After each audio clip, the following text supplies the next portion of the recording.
Aujourd'hui, dans Passion pour Dieu, découvrez la série Nouvelle Identité avec Pasteur Bola Ogedengbe. Cette série exceptionnelle fait partie du parcours d'écolage du site Dieu.fm, un site qui vous permet de découvrir qui est Jésus et de grandir dans la foi. N'hésitez pas à aller sur le site Dieu.fm pour suivre le parcours dans sa totalité.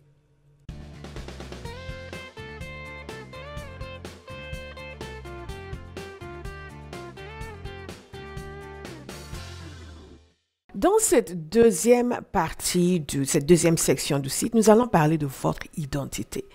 Vous avez fait la prière pour donner votre vie à Jésus. Vous avez fait la prière en reconnaissant Jésus comme le Fils de Dieu, comme votre Seigneur et comme votre Sauveur. Et quelque chose s'est passé dans votre vie.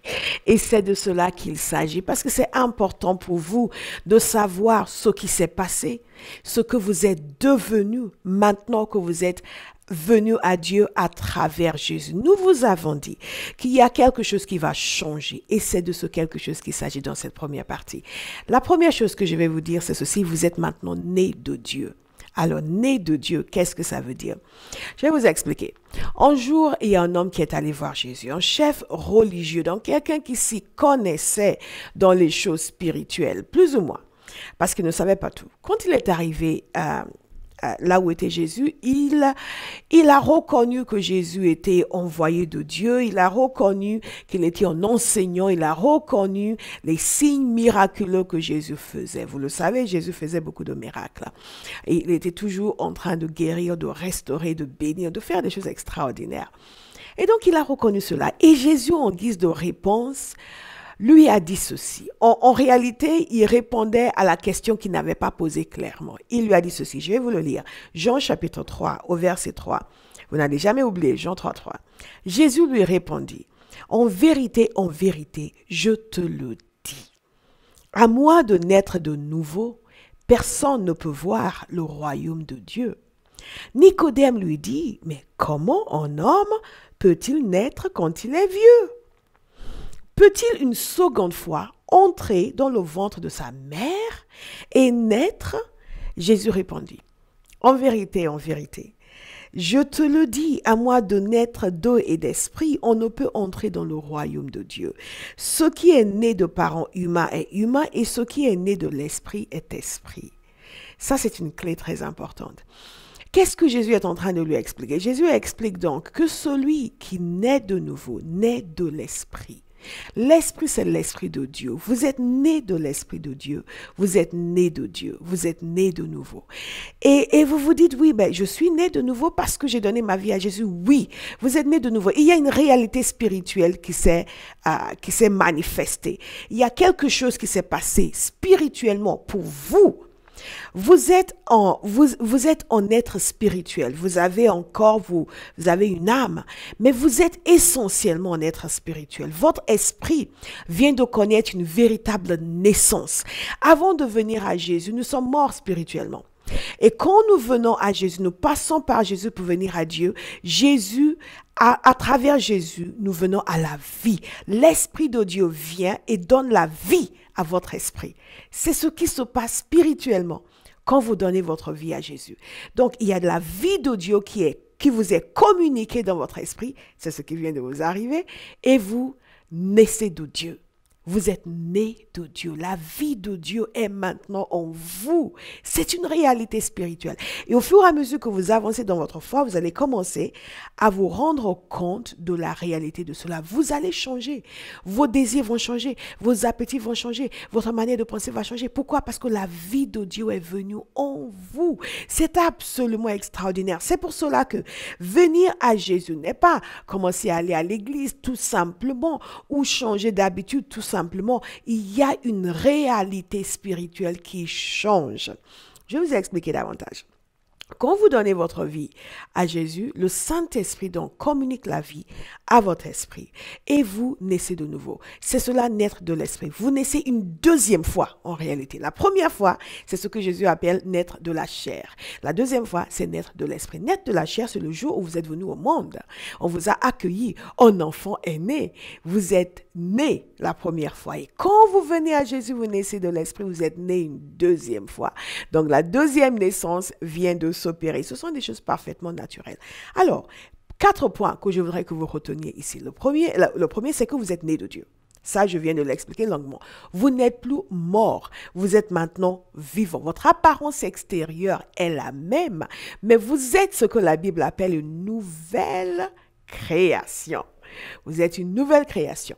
Et vous êtes sorti des ténèbres, vous êtes entré dans la lumière. J'étais dans les ténèbres, vous me dites, oui, vous étiez dans les ténèbres. Vous savez, avant de venir à Jésus, je n'aimais pas qu'on me dise que j'étais dans les ténèbres. Mais c'est la réalité. Jésus est la lumière. Et c'est Jésus qui amène à la lumière. Et il vous a amené à la lumière. Donc, vous êtes né de Dieu. Vous vous rendez compte de ce que ça veut dire? La vie de Dieu est venue en vous. Le souffle de Dieu est venu en vous. L'Esprit de Dieu vous a amené à la vie. Vous êtes maintenant connecté à Dieu. Vous avez la capacité de communiquer avec lui, d'être conscient de sa présence. Mais nous irons un peu plus loin dans cela. Le deuxième point, c'est que vous êtes sauvés. Il y a un autre passage que j'aimerais vous lire dans cette conversation entre Jésus et Nicodème. C'est au verset 16.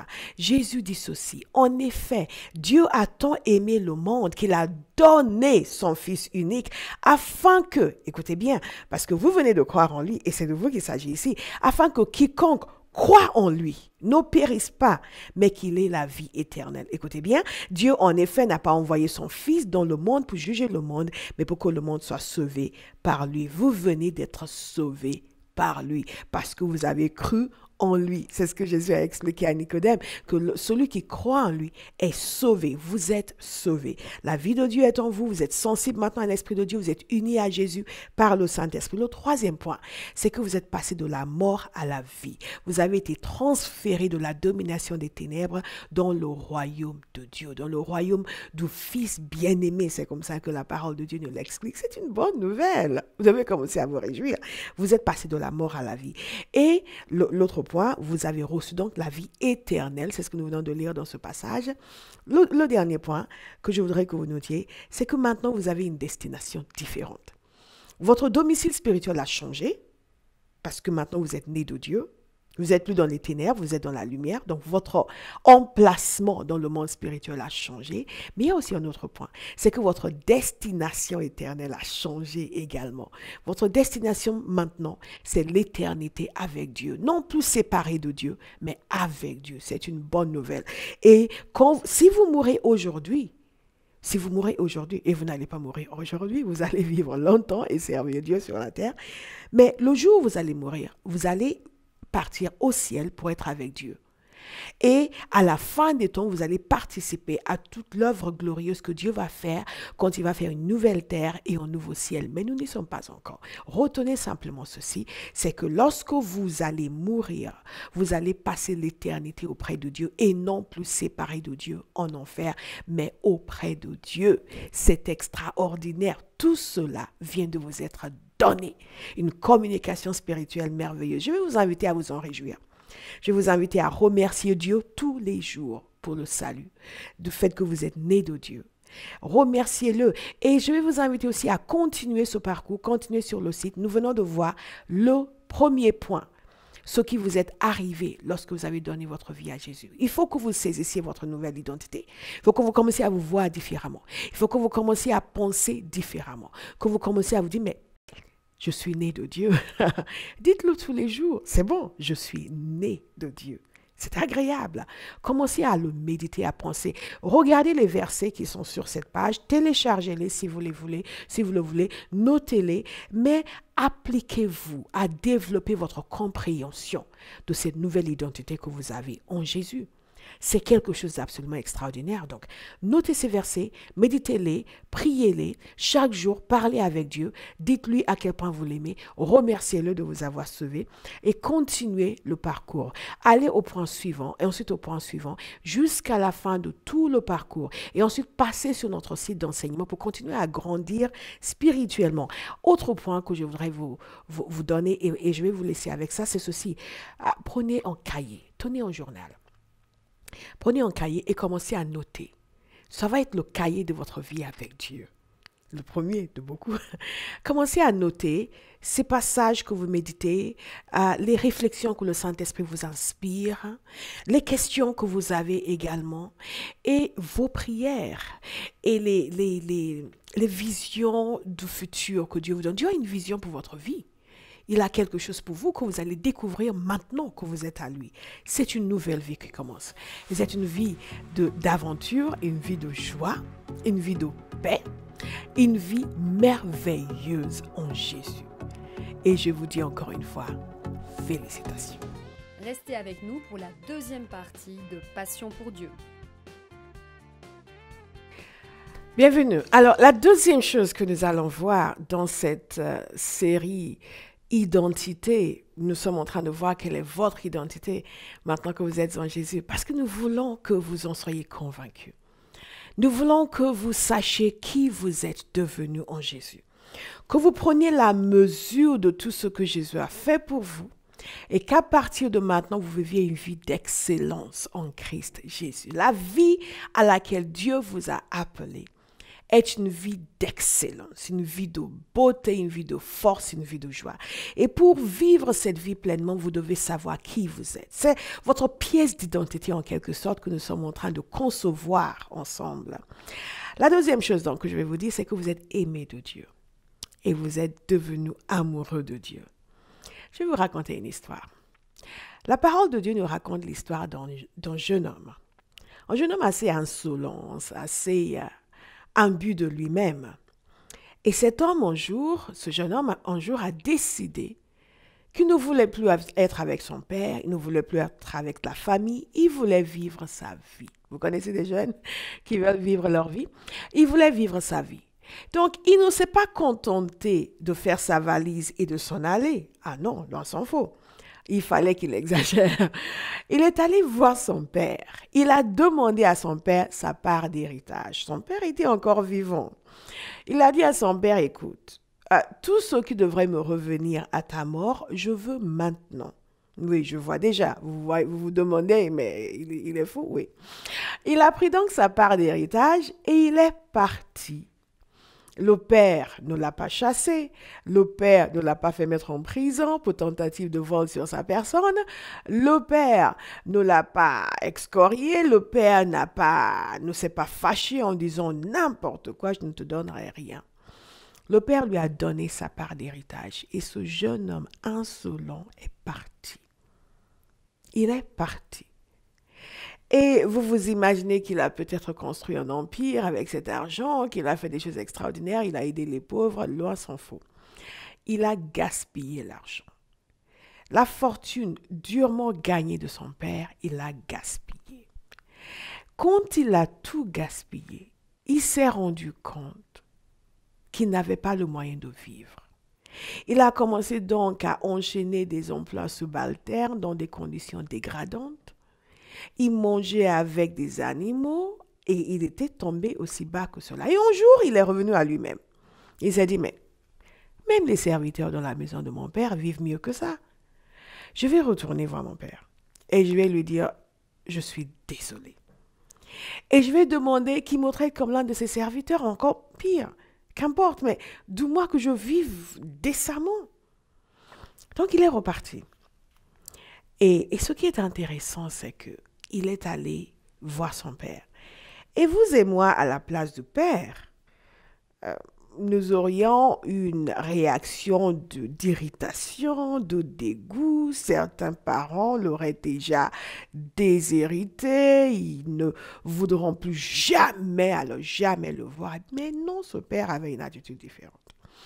La parole de Dieu nous dit que lorsque le père l'a vu, alors qu'il était encore loin, son père le vit et fut rempli de compassion.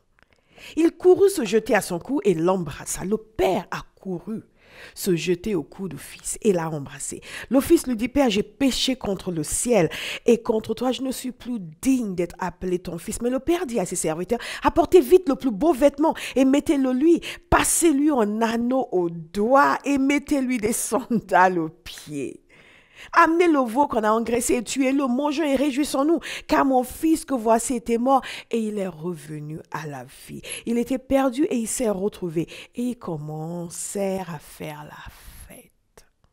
En d'autres termes, ce père a vu son fils. Il l'a accueilli. Pas de récrimination, pas de condamnation, pas de punition réservée. Hein? Non. Non, non, non, pas de mots durs, il a simplement pris. Il était satisfait que son fils soit revenu à la raison et qu'il soit revenu à la maison. Il a déversé son amour sur lui, un amour inconditionnel.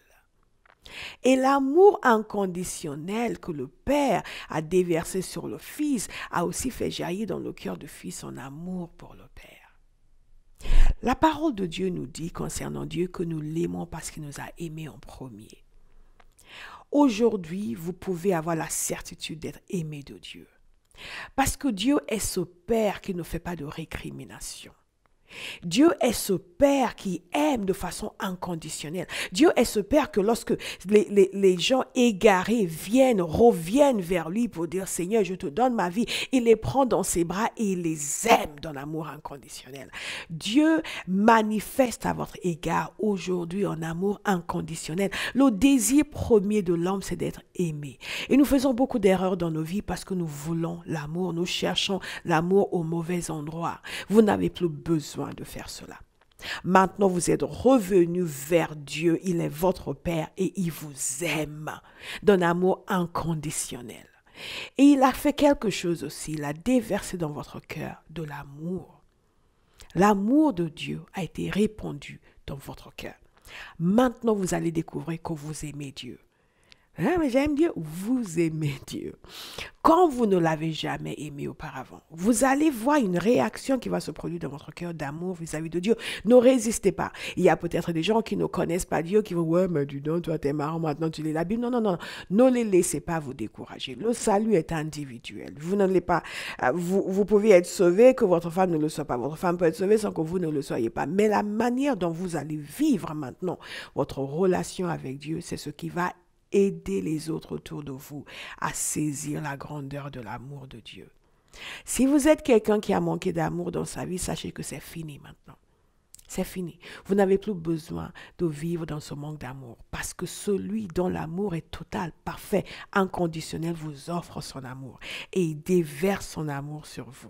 À partir d'aujourd'hui, sachez-le, que ce soit une perle dans votre arsenal de bénédictions spirituelles, vous êtes aimé de Dieu. Extraordinaire. Qu'est-ce qui se passe alors? Quelles sont les conséquences de cela? C'est que vous devez maintenant décider de recevoir cet amour de Dieu. Il faut recevoir.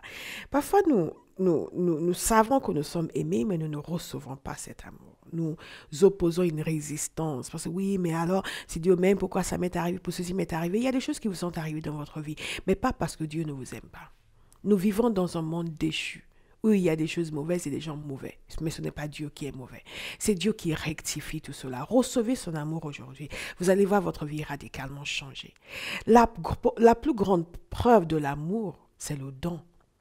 Et la Bible nous dit que Dieu a tant aimé le monde qu'il a donné son Fils unique afin que quiconque croit en lui ne périsse point mais qu'il ait la vie éternelle. Nous avons lu ce passage précédemment. Dieu vous aime. Il vous aime d'un amour inconditionnel. Il vous aime non pas comme il aime en groupe, il vous aime de façon individuelle et personnalisée. Personnalisée. Vous savez, ce fils prodigue qui était revenu à la maison, il avait un frère aîné. Et le frère aîné n'a pas du tout apprécié l'accueil qui a été réservé au petit frère, celui qui avait déserté la famille.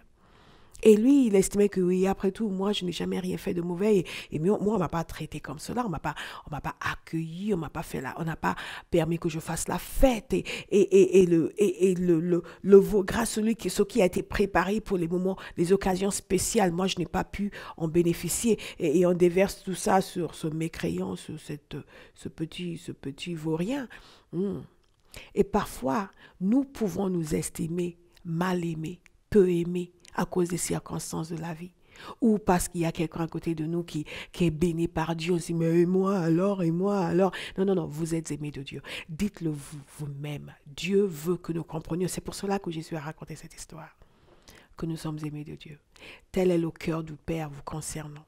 Et parfois, lorsqu'on vient de recevoir Jésus, on a besoin de changer notre perception de Dieu et de l'amour de Dieu. Nous culpabilisons Dieu pour les choses qui ne sont pas de sa faute. Nous avons besoin de commencer à comprendre que c'est lui qui nous aime. Ce n'est pas lui qui nous fait du mal. Et la plus grande preuve de l'amour, c'est le fait qu'il ait envoyé Jésus pour nous sauver. Pensez-y, Jésus n'était pas obligé de venir vous sauver. Il n'était pas obligé de venir nous sauver. Il a souffert à la main des gens méchants, aux mains des gens méchants, pour pouvoir nous toucher, pour pouvoir vous dire aujourd'hui qu'il vous aime. Et je vous dis de la part du Seigneur que Dieu vous aime. La première chose donc, c'est que vous receviez l'amour de Dieu. La deuxième chose, c'est que vous aussi, vous commencez à lui manifester de l'amour. Oui, mais moi, je ne sens pas l'amour. Qu'importe. Dieu a déjà déversé son amour dans votre cœur. C'est ce que dit la parole de Dieu. C'est une réalité spirituelle. Dans votre cœur maintenant, si vous êtes réellement né de Dieu, il y a de l'amour pour Dieu. Commencez à lui exprimer votre amour, commencez à lui dire votre reconnaissance, mais aussi votre amour pour lui. Et vous allez voir, votre relation avec Dieu va être radicalement changée. Dieu nous a appelés à une relation d'amour, une communication d'amour entre lui et nous, qui nous permet de vivre une relation agréable, une relation d'une beauté indescriptible. Le cœur de Dieu est un cœur de beauté, un cœur de bonté, un cœur d'amour. Et maintenant, vous avez accès à ce cœur. C'est absolument merveilleux. Vous avez accès à son cœur d'amour et à son cœur de bonté. Et vous commencez, vous aussi, à exprimer votre amour vis-à-vis de lui. Qu'est-ce qui va se passer? Il y a une douceur qui va s'installer dans votre relation avec Dieu. Il y a une bonté, une beauté qui va s'installer dans votre relation avec Dieu. Une joie qui va s'installer dans votre relation avec Dieu. Vous êtes un être spirituel. Vous êtes fait pour une joie supérieure au plaisir charnel. Vous êtes fait pour accéder à un bien-être supérieur à tout ce que les choses matérielles peuvent procurer. Et ce bien-être supérieur vient de par votre relation avec Dieu. Cet échange d'amour entre vous et Dieu. Qu'est-ce que j'ai envie de vous dire encore? J'ai envie de vous dire que vous êtes maintenant retourné à la maison. Vous êtes maintenant là où vous appartenez. Tout le reste, ce n'est pas votre domicile. Tout ce que vous avez fait, vous avez vécu, tout cela, c'était juste un passage. Maintenant, en étant en Jésus, bienvenue à la maison, bienvenue à la famille. Je vous encourage donc à recevoir cet amour. Vous n'avez plus besoin de vous sentir rejeté. Même si les gens vous rejettent, qu'importe. La seule personne qui compte vous aime et vous accepte. Vous êtes accepté de Dieu, vous êtes aimé de Dieu. À partir d'aujourd'hui, dites au revoir au rejet. Dites au revoir à l'anxiété, à la peur, à toutes ces choses qui provoquent des tourments émotionnels. Vous pouvez vivre dans la joie et dans la paix et dans la sérénité au milieu des circonstances les plus adverses, les plus compliquées, les plus difficiles. Pourquoi? Parce que vous êtes aimé de Dieu. Et l'amour de Dieu surpasse toutes choses. Qu'est-ce que vous faites à partir de maintenant? Je vous invite à réfléchir. Réfléchissez à cela, regardez, mais lisez ces passages et méditez. Notez dans votre cahier ce que cela vous inspire, le fait d'être aimé de Dieu. Et le fait, vous, maintenant, d'aimer Dieu. Vous pouvez être quelqu'un qui n'avait jamais eu de l'amour pour Dieu. Vous pouvez être quelqu'un qui a fait beaucoup de choses mauvaises dans sa vie. Et vous dites, ouais, Dieu m'aime, moi, Dieu vous aime, vous. C'est ça la puissance de l'amour de Dieu. Elle n'est limitée par aucune circonstance et aucun mauvais comportement. La seule personne qui ne peut bénéficier de l'amour de Dieu, c'est le diable. Vous, tant que vous êtes humain, que vous êtes repenti, vous pouvez bénéficier pleinement de l'amour de Dieu. Méditez sur ces choses et remerciez-le. Remerciez-le de son amour et décidez maintenant que vous allez vivre de telle sorte à être agréable à Dieu. Parce que, honnêtement, personne ne peut vous aimer comme Dieu vous aime. Ne mettez plus personne en avant par rapport à Dieu. Mettez Dieu en premier. Parce qu'il n'y a aucun autre amour qui peut égaler l'amour de Dieu et qui peut compenser l'amour de Dieu. Dieu vous a donné le seul amour véritable et réel, le seul amour qui ne change pas. Les gens changent. Les gens s'aiment à la vie, sans dire à la mort. Aujourd'hui et demain, ils sont en train de divorcer, ils ne se supportent plus, ils ne se parlent même plus. Dieu n'est pas comme cela. Son amour pour vous est parfait et éternel. Ne laissez l'amour ou le désir d'être aimé par qui que ce soit vous empêcher d'aller plus loin avec Dieu. Beaucoup de gens commencent avec Dieu et ne vont pas plus loin parce que un tel n'est pas content qu'ils aillent à l'église, un tel n'apprécie pas qu'ils commencent à parler de Jésus parce qu'ils veulent garder l'approbation d'un tel. Écoutez-moi, un tel un jour va vous trahir. Un tel un jour va vous abandonner. Mais il y en a un qui n'abandonne jamais. C'est Dieu. Le psalmiste disait dans le psaume 27, « Mon père et ma mère m'abandonneront. » Mais Dieu ne vous abandonnera jamais. Ne mettez la recherche et le désir d'un amour humain. Ne mettez jamais la recherche et le désir d'un amour humain au-dessus de l'amour de Dieu. Mettez Dieu en premier. Il vous aime. Aimez-le parfaitement. Aimez-le totalement. Faites-lui confiance. Obéissez à ses commandements. Faites sa volonté. Décidez de lui être agréable. Vous allez vivre une vie merveilleuse. Et encore une fois, continuez sur le site. Regardez les autres vidéos. Méditez les versets et laissez-vous imprégner par cette nouvelle identité qui est la vôtre. Je suis tellement contente pour vous. Que Dieu vous bénisse. Et encore une fois, félicitations. Dieu.fm, témoignages, enseignements bibliques gratuits, audio, vidéo, texte. N'hésitez pas à consulter le site ou à le diffuser à tous vos amis. La compagnie Théophile, la passion pour Dieu, l'amour du prochain. LCT est un ministère fondé par prophétesse Bola Ogedengbe. Prophétie, évangélisation, enseignement, LCT touche 155 nations et le monde entier à travers les émissions de télévision Passion pour Dieu, les conférences Paraclétos, conférences de guérison, conférences de prière et à travers le site avec plus de 150 enseignements, des outils d'évangélisation sur le site Dieu.fm. La télévision, la radio et Internet, nombreux sont les témoignages des vies guéries et transformées.